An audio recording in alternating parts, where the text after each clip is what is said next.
पंजाबी ड्रामे जी नई अपडेट में तव्हां सभिनी प्यारी प्यारनि खे दिलि वारनि खे सिंधी भाउरनि खे ख़ुशि आमदीद।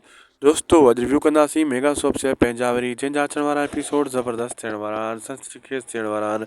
अचण वारे एपिसोडनि में तव्हांखे हाणे ॾिसणु वटां मिलंदो हिकु त बहितरीनु हीअ अपडेट जंहिं में हीअ तव्हां ॾिसी रहिया आहियो त सभु हर को हिक ॿिए खे मारण जे पोयां आहे। तव्हां ॾिठो त हाणे जाबर हेॾो धकु खाधो बि आहे, पोइ बि सांवल सां अटकी रहियो आहे बार बार।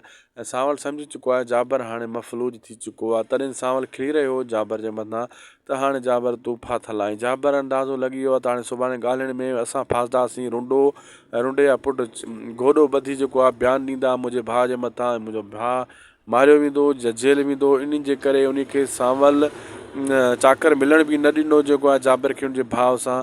हाणे जाबर जे लाइ मुसीबत बणिजी चुकी आहे, रुंडो वॾो वार करे चुको आहे, ठाहको वार करे चुको आहे।